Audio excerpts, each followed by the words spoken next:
Coming up on episode 99 of our Finding Better podcast, I have the Queen of Cybersecurity joining me. Jocelyn King is here to share her journey and her terrifying story on having been attacked and how it almost cost her her life. She's now on a mission to share her story and educate folks like us so we can take steps to fight these guys and position ourselves for success. Because here's the thing, with the rise of AI and all this stuff, it's only going to get worse before it gets better. So thank you for joining me. Thank you for sharing this. Here we go.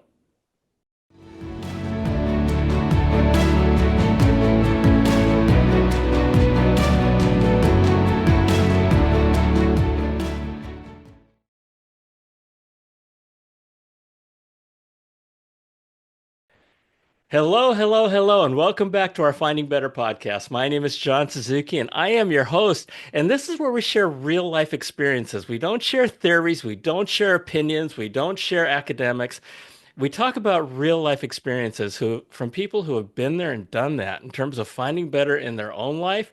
So maybe you can find better and use some of the experiences to your own advantage because, sometimes the best way to success is to copy it.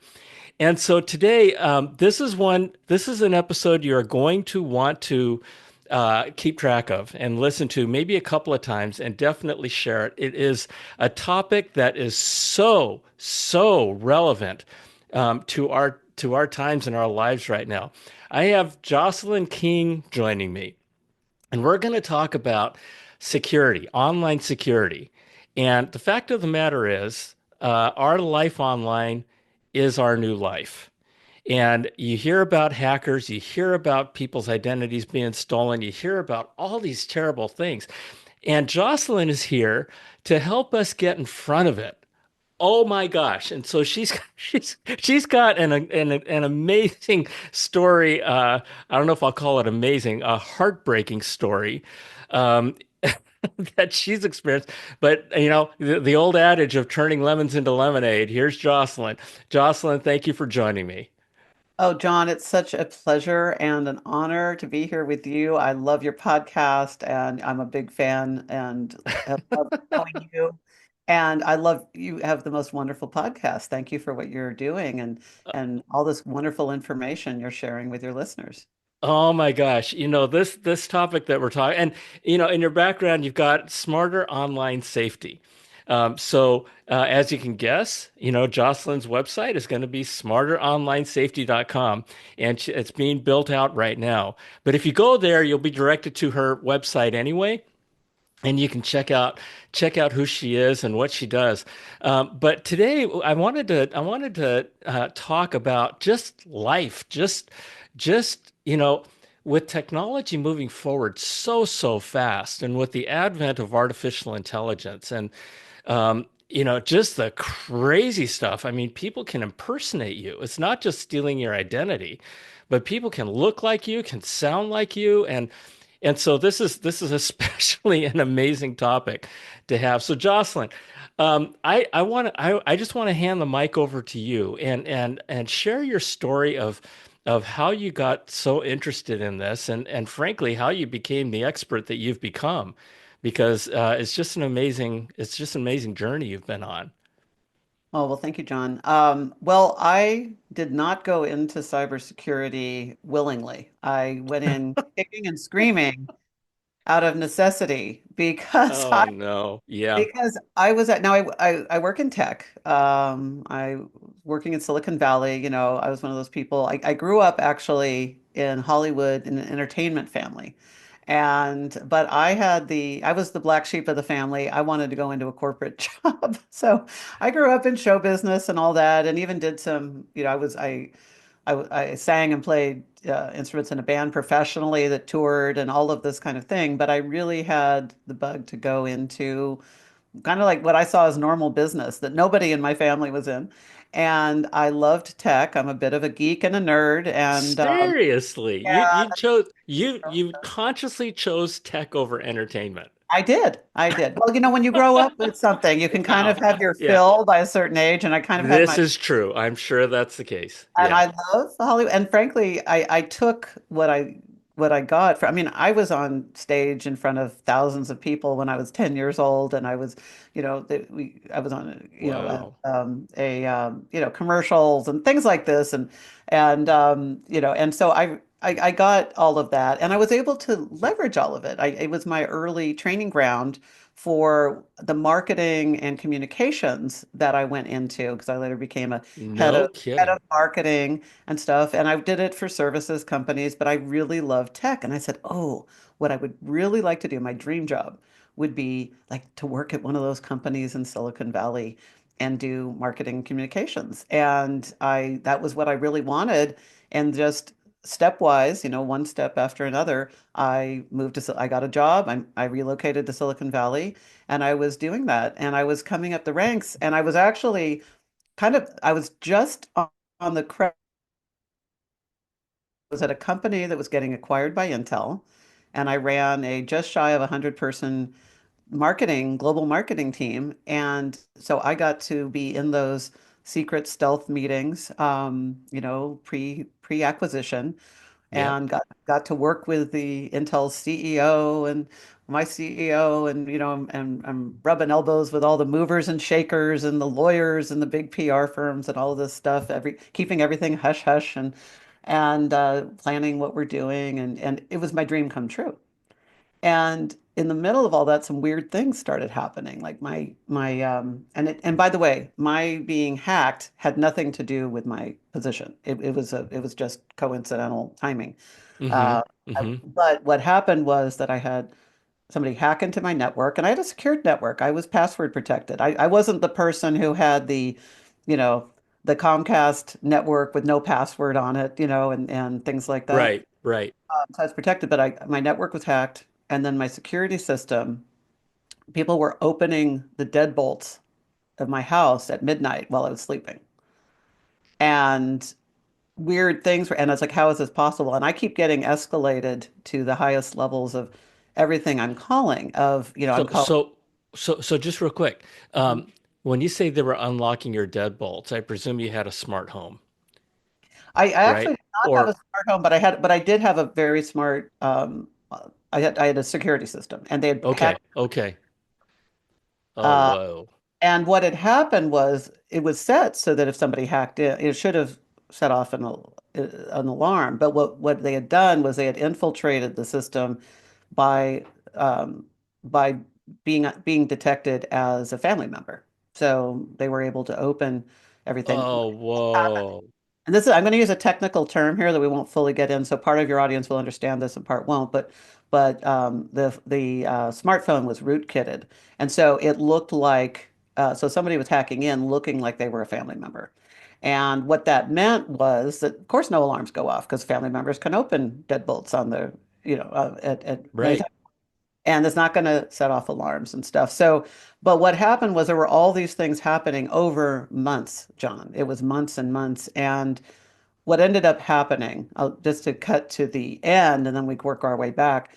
But I had been over more than 2 years. I had had my network hacked, my identity stolen, all my credentials compromised.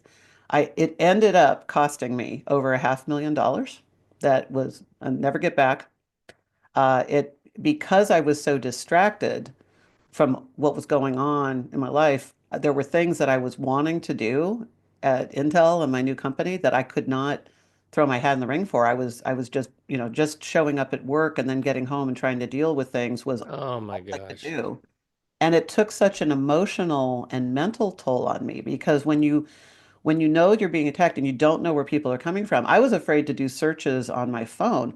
When I called the FBI from my phone, I'm thinking, is whoever's doing this, do they know that I'm calling the FBI? I mean, you get paranoid because you don't know, you're not sure what's happening and you don't understand what's safe and what's not safe, what's being tracked, Sure.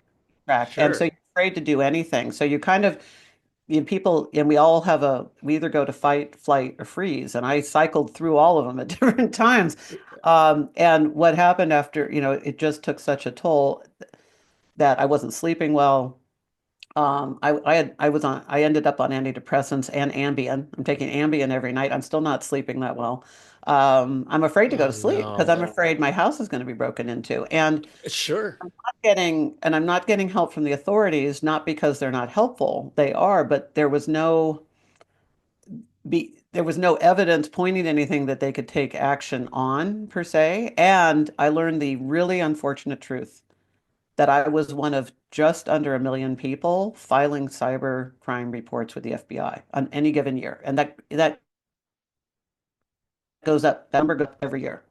And when you're one in a Oh my million, gosh. it's not in a good way. So unless my case was a problem for national security or major online banking embezzlement, you're not You're even one going to in get a a million. Yeah. yeah.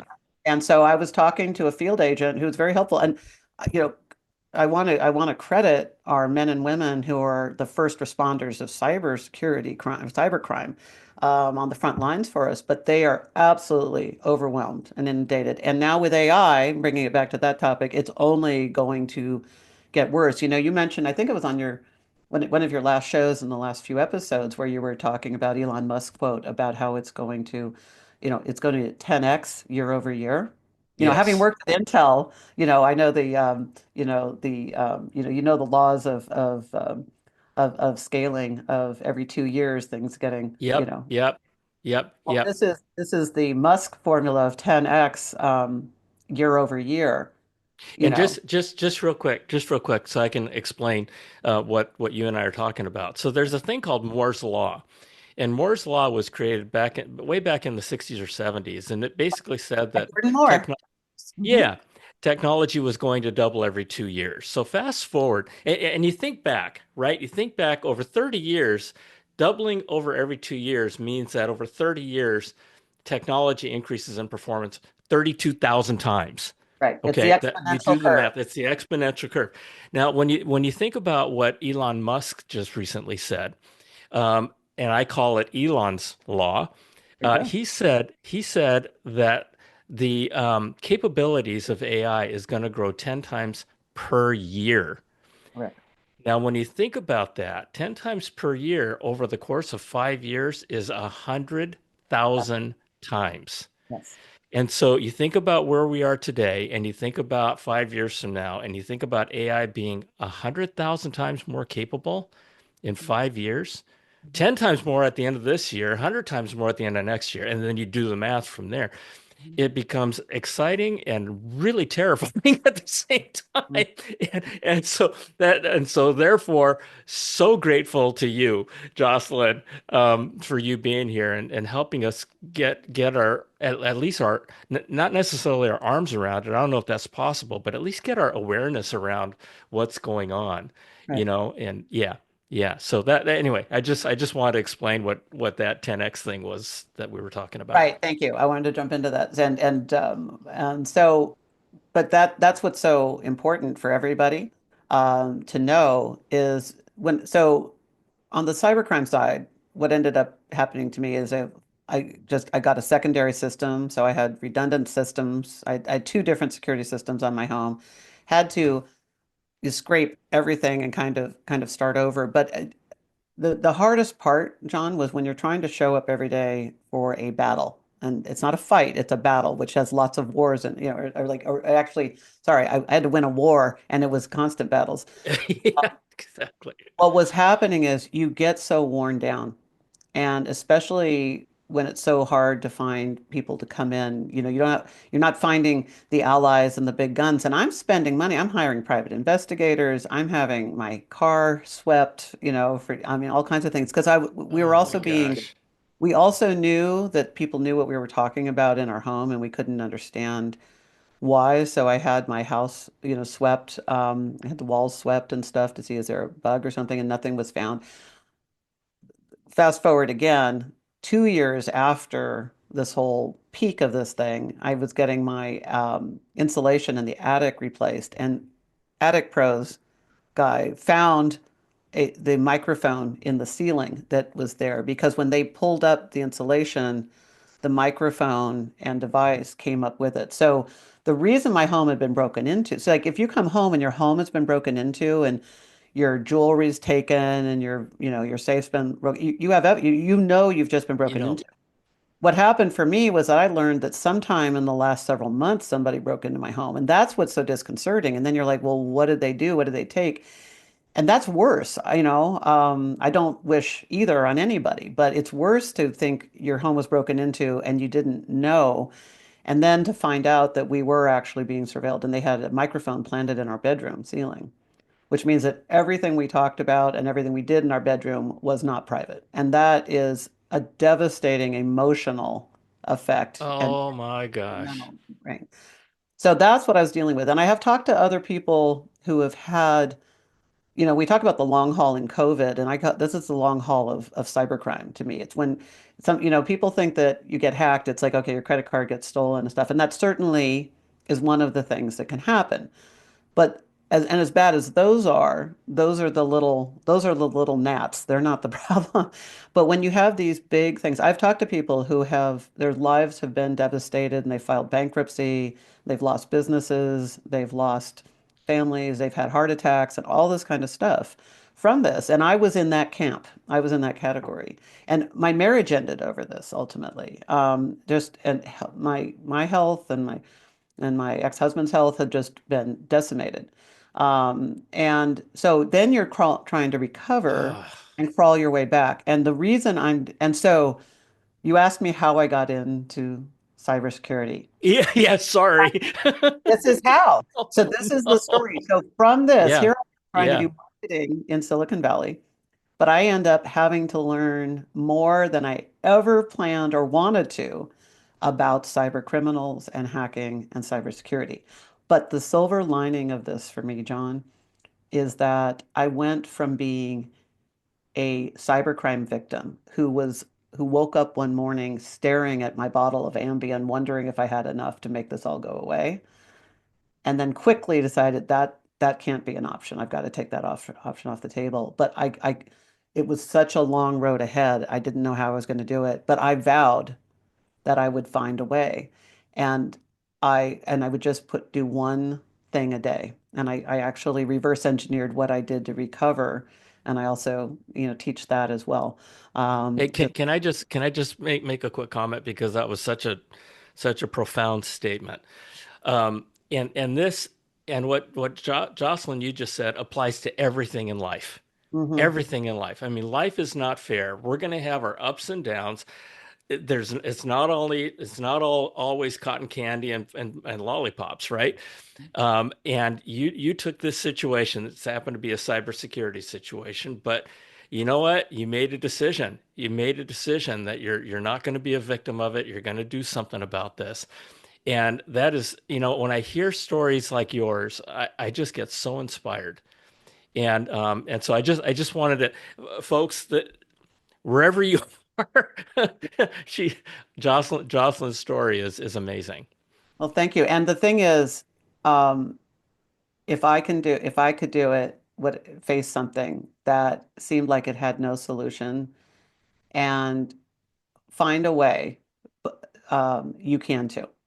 Because whatever you're facing, there's a great quote that's been attributed to a lot of different people, but it's that everybody you meet is dealing with something difficult that you don't know about. You And have no clue. right. And so when I was at work and people are, being, are yelling or upset or being mean or somebody's, cutting you off in traffic or whatever. One of the things I think is, they're dealing with something that I know nothing about. I just got to say that to myself. Yep. And it doesn't mean that you let people walk all over you or devastate you, but everybody's dealing with something. And at my deepest point, I mean, I have to say this was the darkest time of my life. And I've had some, I've been a victim of, of, of I was mugged and I was sexually assaulted. I've had all kinds of things happen to me. This was by far the worst. But what happened is I went from being a cybercrime victim to then a step a day taking action and ended up meeting some of the most incredible cybersecurity people on the planet. These are the people that protect Wall Street, protect the government, protect our Fortune 100 companies. These are the ones that the Fortune 100 companies go to and hire them and say, come at us like you're Russia or China, because we got to figure out how to protect our IP. And these are the people that get in. They're called white hats. They have all the skills of top cyber criminals, but they use their powers for good, and so they're hired by large corporations. So I got to meet all these people. I ended up being invited to co-found a cybersecurity company. I got into cybersecurity, and I was then named a top 10 woman in cybersecurity. And some of you who are watching, not just listening, will see that, I am called Jocelyn King, the Queen of Online Safety. So I feel like that's my Medal of Honor from the war that battled. But now what I'm doing, I learned so much, John. And now I am just completely dedicated to helping people learn how to protect themselves online and in life so that this doesn't happen to them. Because when I was at the darkest point, I kept going, where's the checklist for how to get out of it? And Right. my grown children's sake, where's the checklist for how to prevent it? And it didn't exist. And that was what made me decide, okay, I'm going to figure this out and I'm going to create it. And that's what Well, I've done. and it's amazing because you talk about step by step, one step a day, right? And the old adage, every journey starts with one step. Mhm. But you kept on going, and in your trials and tribulation, if you will, there was no roadmap, right? There's nothing that said, okay, do this next, do this next, do this next. And what really I don't what I think of is how you kept on going. I mean, and this whole world, what you went through, I can't think of many things that are scarier than not knowing if your door locks are going to open while you're sleeping, Yeah. right? And you found your way, and you just kept on going, and you create, and now you're the queen. Now you're the queen. That's amazing. That's amazing. So what do you do now? What do you do? I mean, I can understand how inspired you are to help others, and to help others not go through what you went through. Right. So what do you do? So and what I've still been working with tech companies and things like this and Hmm. cybersecurity companies, and I'm a bit more of an advisor and a consultant for them on the marketing side. But what I'm starting, and this is the website that's launching shortly, but it's Smarter Online Safety. I teach people in plain English how to protect themselves. I have bought 50 books on cybersecurity basics and online safety basics. And what I found was that they all do sound like you're trying to get a certification in cybersecurity. And what I think, and maybe this is the communications person in me who's like, what do the customers care about? What matters to them? But that's how I'm coming at it from this is like nobody. If you want to learn cybersecurity, great, we need you. There's 500,000 open cybersecurity positions that need to be filled, and it's a great career to go into. So great, go do that. But most people aren't trying to learn cybersecurity. They are busy leading their lives like I was, and they Right. just want to know what they need to do to protect themselves online and then not have to think about it anymore. And that's what I've created. And my book will be coming out in 2025 along with it. But what I do, I have an email you can sign up for where I send out free tips and do free little video tips and I want to help as millions of people protect themselves online. So I'm just getting lots of free information out there. And then I also have some workshops. I have a 30-day program, like once a week installments, that you can do. It's a DIY. You can do it, or you can do it all in a weekend if you want to get it done, but that's an on demand. And then I have what I call my done in a day. And this is particularly for very busy professionals and solopreneurs and small business owners and people who are they have their retirement accounts and their wealth and they want to keep it intact.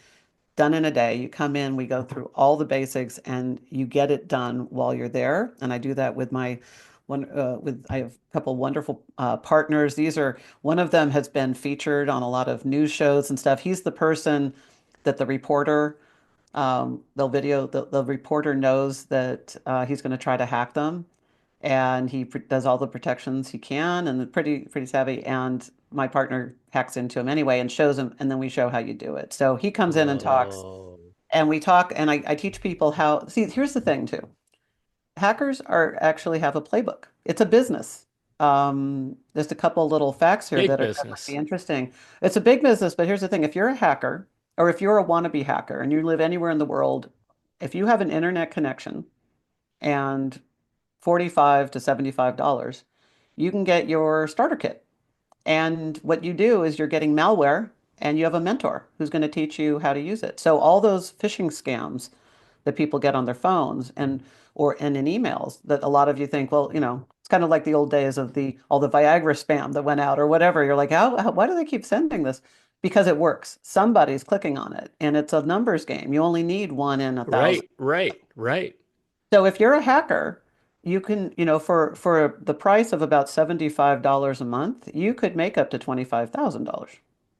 So it's not going away because there's always people who are going to be happy to make a lot of money in a life of crime. So what that means is that you need to be more vigilant. There are basic safeties you can put in place. Hackers have playbooks. I mean, there are these exceptional hackers who tend to go after government and espionage and Hmm. stuff. And as of right now, they're not gunning for the average person. So once you learn what their playbook is, which is what I teach people about, this is how, I call it taking the hoodie off the hacker. I like to just because most people are so afraid by that classic hoodie that we see of the unfaced criminal coming at them, which is what I experienced with the, doors being unlocked at midnight. Right, right. But it's our fear of that person that keeps us from doing anything and makes us feel powerless. That's the number one thing, John, because you talk a lot about mindset and Yes. scarcity versus abundance and all of this. When your mindset changes to like, oh, I'm going to understand this. And what I do is I just lay it out and tell you this is how hackers work. This is their standard playbook. Once you understand how they work, like, for instance, when you travel to a city, most people know don't walk down a dark alley at night by yourself. Right. But people don't know what the online equivalent of that is, so I teach them that. Once you know, like for instance, even the way I teach about how to protect yourself online, it's very confusing. People think about, oh, okay, I know I shouldn't use password 123, but I don't know what to do. It seems very cumbersome.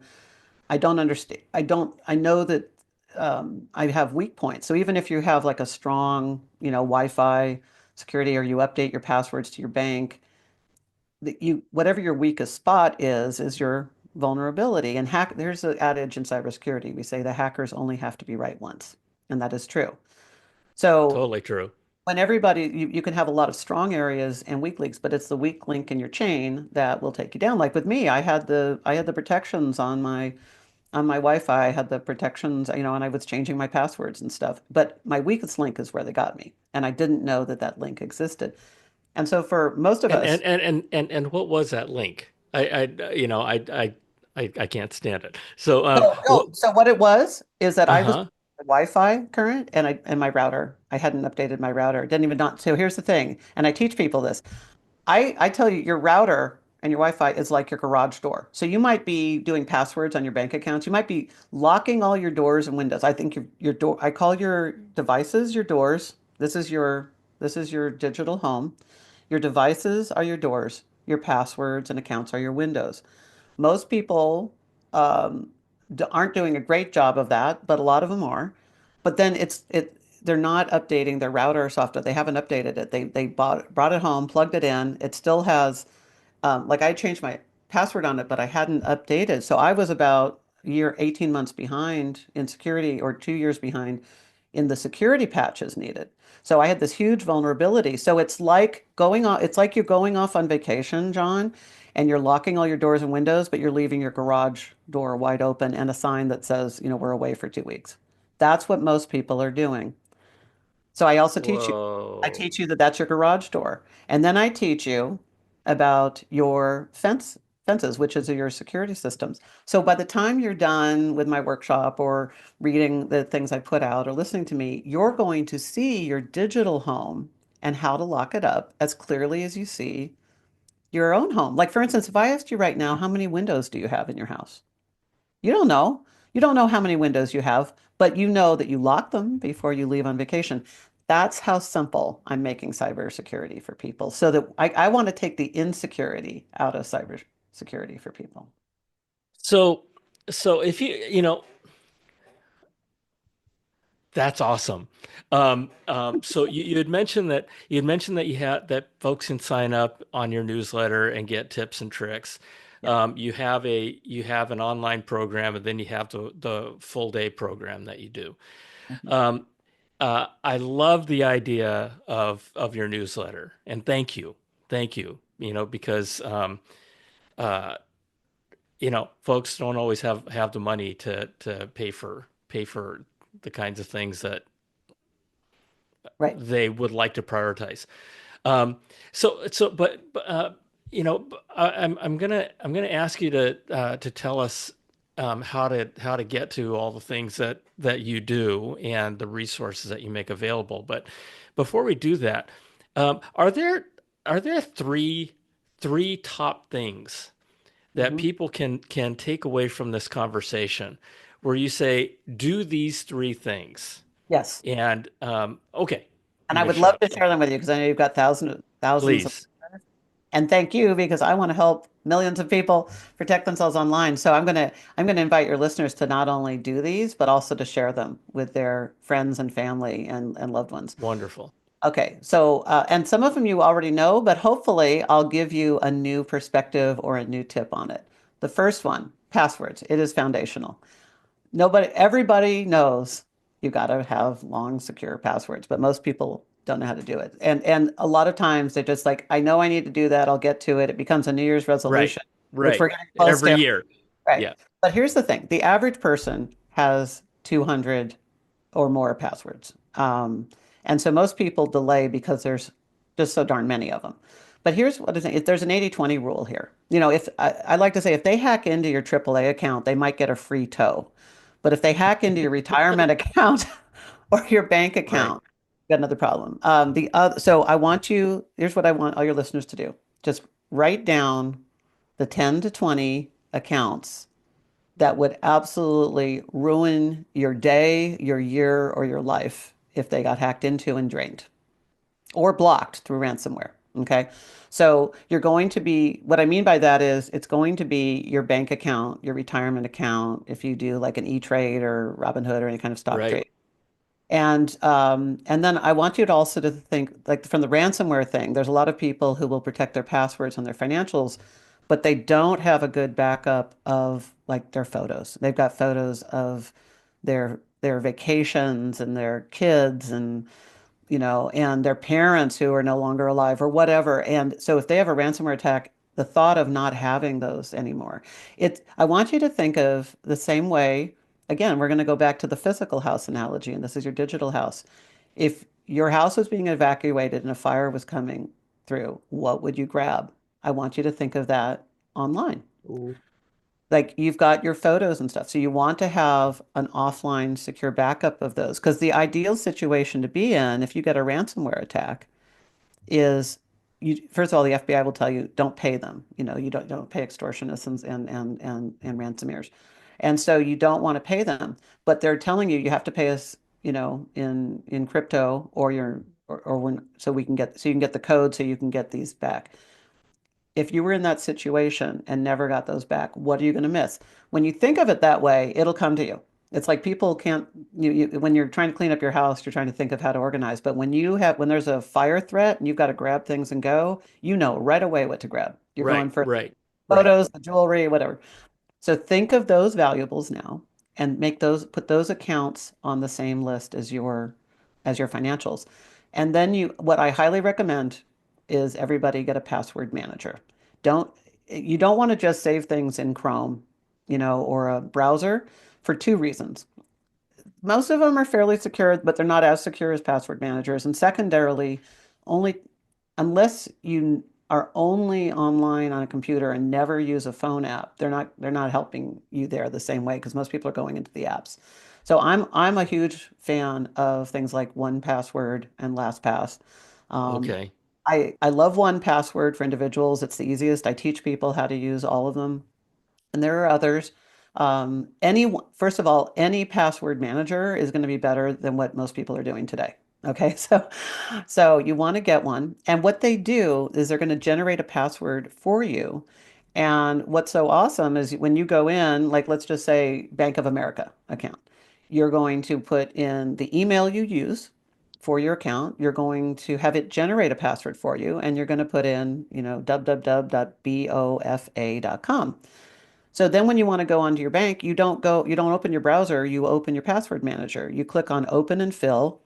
It opens bofa.com and um, it puts your email and password in for you and gets you in. And so it's super simple. So that's number one. Do that for your So, top 10 accounts and then add more and then add more. That's what I did. I have 278 passwords right now in my password manager. But you start with the 10 that matter. And if you never get okay. the rest in, so be it. But this way you're at least protecting your crown jewels. So do that. That's number one. And you are comfortable that the password manager won't get hacked. Password managers, LastPass was hacked and put things out. But here's the thing. First of all, they're far less likely to get hacked than you are, especially with that 10x that we're talking about. And they don't, it's not like when they hack into those systems, there's all these layers of cybersecurity encryption. So it's not like they're downloading Excel file. Most people think it's like I'm downloading a file that says John Suzuki and this is his Right, bank right, right, and this right, is his email and right. this. No, it's And all boom, yeah. multi-encrypted and it's in different databases. So there's a key that connects your name to an account, and then that is connected to Okay, another file. And it is far safer. It is a Fort Knox compared to what you can do on your own. So you're far safer. okay, okay, And then okay. the other thing you can do is just change, you have one password to remember and just change that every quarter. So if you are a business person, change it at the start of your quarter. If you are not a business person, change it at the start of the season, first day of fall, first day of winter. That way you're changing it every 3 months. Right. And you just remember that one, and you can change it slightly. And then the other thing is when you go in to password managers or even to Chrome, if there's been a breach that's been reported, it'll tell you have to update this password. And that's how you know Okay. to update it. Okay. So you're getting far more security than you have today. Unless you're a cybersecurity expert or live with one, this is going to be far safer than anything you could do on your own. So do Okay. that. Second, freeze your credit and your Social Security. You can go into the Social Security Administration and freeze it the same way you freeze credit. Probably statistically, half your listeners have already frozen their credit and the other half haven't.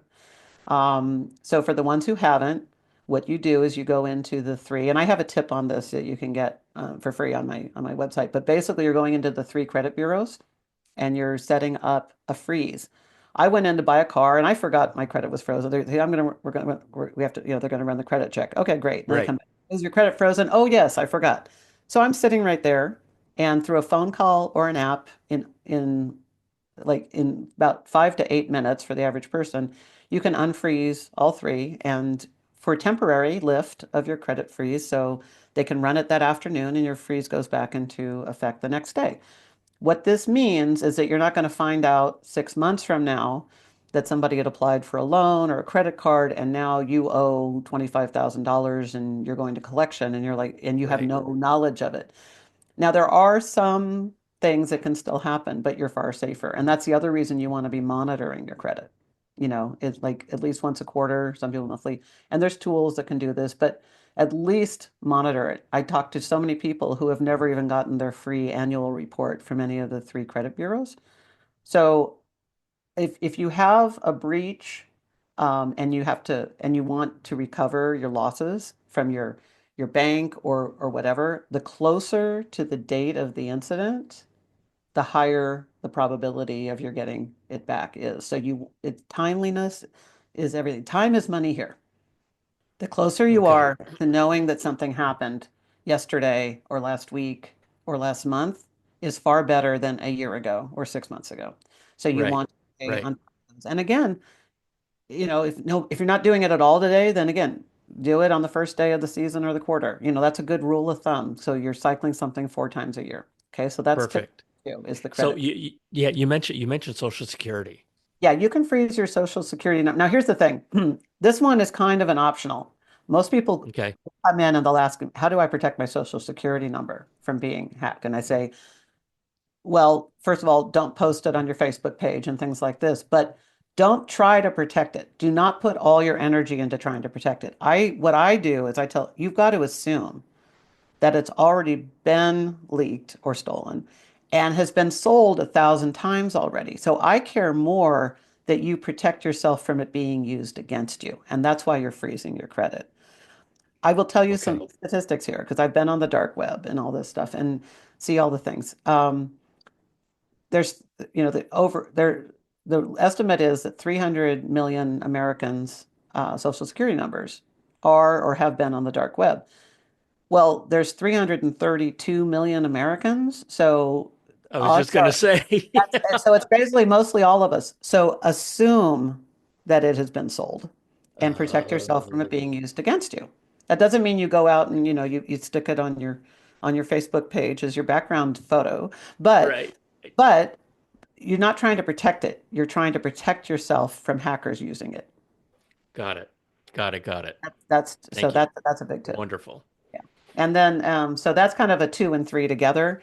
And then I would just say Okay. the other one is just do not do transactions over public Wi-Fi and things like this where people can get your credentials. I travel a third of the time and I have a portable Wi-Fi VPN thing that I Hmm. travel with so that I can safely I can be at any hotel, I could be in a Starbucks and, and log into my device and I'm completely secure behind the device so that everything's getting encrypted. So the only thing that's Right. passing Starbucks or Holiday Inn or Marriott network is encrypted. Whereas if you're going in and doing it raw and you're doing something, they're getting your credit card number, they're getting your information. And so you want to just, and I teach people how to do this. And if you're in my workshop, one of the bonuses is you get one of these things for free to travel with and stuff. So, but just do not use, you can use Starbucks Wi-Fi for Google searches and things, but anytime you're going to log into anything or put your personally identifiable information like your social security number or credit card, you do not want to do that over public Wi-Fi. You're asking for Oh trouble. my gosh. Yeah. And of course, I mean, we buy everything online now. We buy everything from Amazon and our favorite stores. Mhm. And half of us are in Starbucks most of our life. Right, Or right. places like Starbucks, right? And there And are ways to do it so that you're not giving that information out. But again, the average person doesn't know what it is. And I certainly didn't know anything about this when I was, dealing with what I was dealing with. But I've learned so much now. And so now what I'm doing is I'm just telling you, I'd like to empower people so that you have choice. yes, Basically, I want you to yes, have choice. And one person's tolerance for risk is very different than another's. So when I like in one of my tips or video tip, if I teach when I teaching you, this is what's happening when you're at a Starbucks Wi-Fi or public Wi-Fi, and then you know what to do. You can decide. There's some people who, when they're traveling, just won't go out at night and walk on the street at all. There's other people like, I'll walk on the street with other right. people. There's other people who are like, I'm going to walk on the street. I'm just not going to walk down a dark alley. Each of those has a different risk tolerance. And so I want Yep. to be respectful of that. I teach you what you need to know so that you can make your most informed decision. And that way you're empowered. Because my whole goal is that you put these things in place so that you don't have to think about them again, so that you can go live your life and go live your best life ever. And that's my goal. And so I just want you to get secure enough and know enough that you can not be thinking about cybersecurity, but know that you're protected and know where to go and what to do if something happens.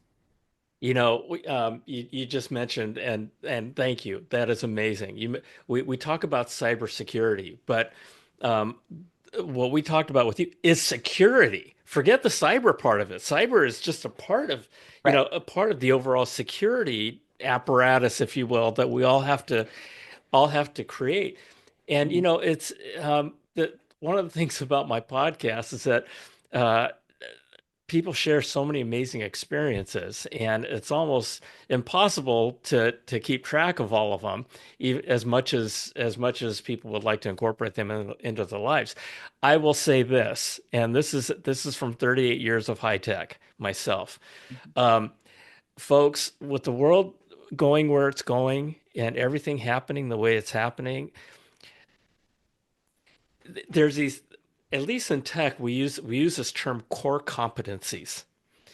And the idea is that there's a core of things that you absolutely, keeping a roof over your head, right? Being able to provide food, and be able to breathe. Those are pretty core, right? But in the world that we're going into, there's these emerging core competencies that we all have to know and be aware of. And security, is ranked right up there. I mean, security, all kinds of security, from securing your home from invaders, from securing yourself from being attacked, from just all kinds of things.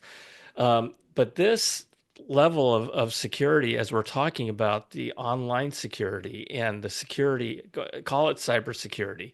Cybersecurity, as you just heard from Jocelyn, unlocks your doors. And so I encourage you to at least consider making your security and what we've been talking about a core competency in your life.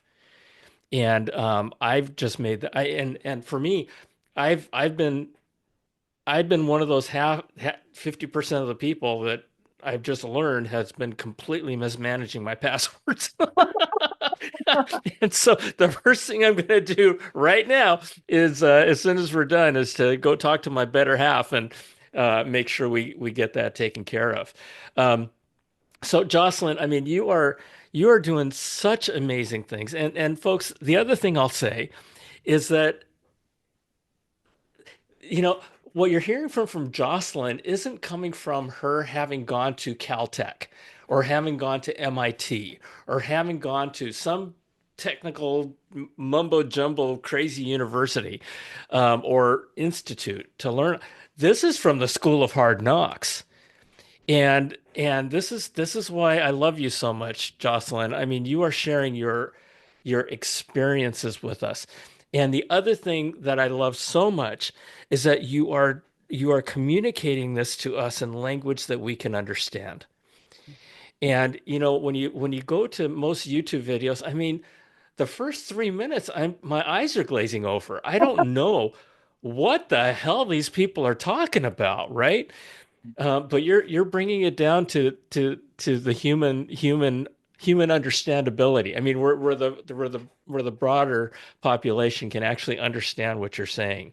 Well, thank you. So Thank you for that because that's my mission. Because I was in those rooms with all the people wonderful. who were talking all that jargon, and it took me 3 years of full-time employment in that to figure out these things and put them into plain English. So I don't want anybody to have to spend that kind of time in it. But the Right. fact that I'm accomplishing my goal makes me so happy, John. Thank you for that. It's amazing. It's amazing because I'll tell you, um, as a big part of my life in tech was I was a technology evangelist. Mhm. And my job, really, I mean, if you distilled my job into one or two statements, it'd be this: translating complex concepts into understandable language so people could do something with it, Yes. right? I, Because I love that. technology is so it's its own language, right?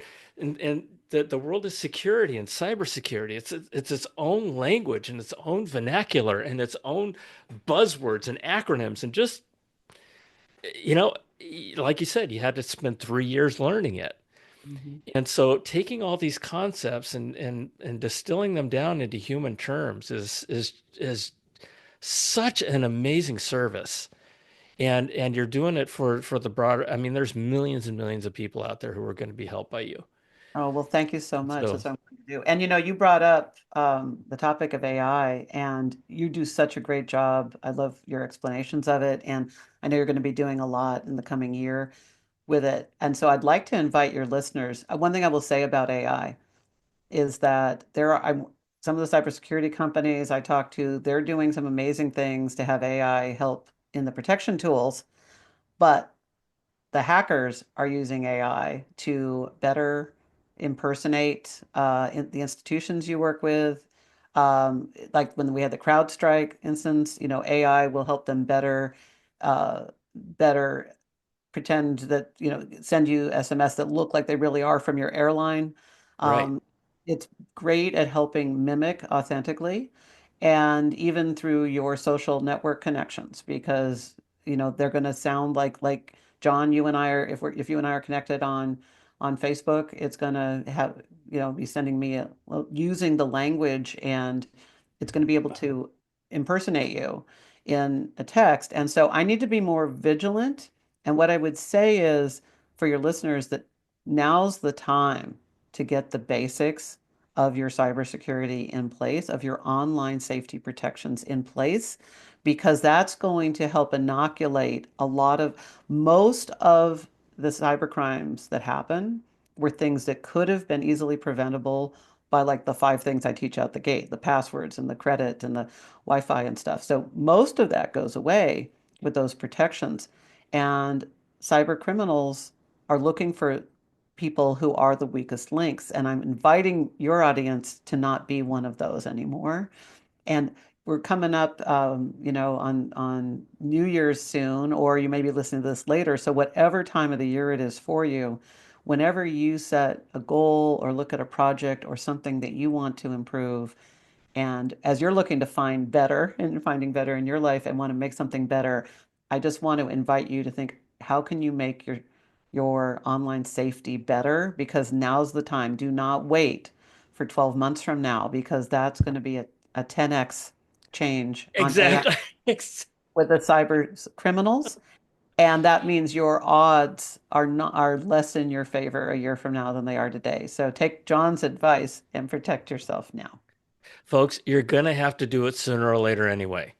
This is one of those things that you might as long as you're going to have to do it at some point in time, do it now. Do it now because it's it's crazy. It's crazy to think like we all work so hard for what we have. We all work so hard for our retirement and our house and the roof over our head. And so all that can go away, right? Because bad guys want it. Bad guys want it.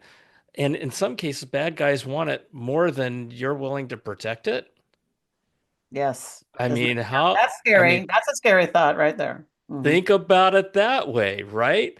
And so I can't think of, we're now on episode 99 from I started this podcast on January 1st of this year, and this is episode 99. And I can't think of anything that we've talked about that's more core in terms of core competency than this. I mean, folks, I talk about love, I talk about fear, I talk about, you have two ways to look at your life. One is look at life. One is through a lens of fear, one is through a lens of love. And when you distill everything down to that, the whole world, it's those two things. It really is. And get this part of the fear factor out of your life. At least address it so that you can sleep a little more comfortably at night. Because I will tell you that Jocelyn and I just planted a nightmare in your brain. But And but right? there is a dream Right. state in the future. There's a dream state in your future. Okay, good. There's a dream state in the future. And in the meantime, let's inoculate ourselves from those nightmares, Mhm. right? Um, Jocelyn, how do people get more information? I personally want to know about your one-day program, but with regard to your newsletter that you send out, where you're sending out tips and the programs that you have, where can they go? So just come for everything. You can just go to smarteronlinesafety.com. And from there, you can follow me on social. You can watch YouTube video tips. You can look at the programs I have. But by signing up for the newsletter, you'll get informed of everything, including when my book comes out and things like that. But I would love to have you get that so you can get some weekly tips delivered and they're short and sweet but helpful. And so I'd love to help you there. Amazing. Smarteronlinesafety.com. And you don't even have to know how to spell it because it's right there over Jocelyn's left shoulder. And so smarteronlinesafety.com. Jocelyn, you're wonderful. You're wonderful. Thank you for How are you, doing John? all Thank that you're you. doing, Thank you. and everything that you're doing to make people's lives better. It's an amazing mission. So, folks, please share this. Share this. My goodness, talk about being able to save somebody, and share this. And Jocelyn, I would love to have you back. And maybe we can set up a semi-regular kind of update for I would folks. love That would that. be just I would love that. crazy amazing.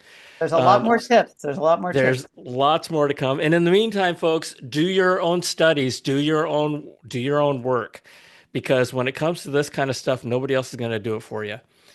We can just lead you to the water, but we can't make you drink it. But hopefully, we made you a little bit thirsty for more. So, with that, thank you for joining us. I love you. God bless you. And here's to making life better and safer for all of us. Jocelyn, thanks again.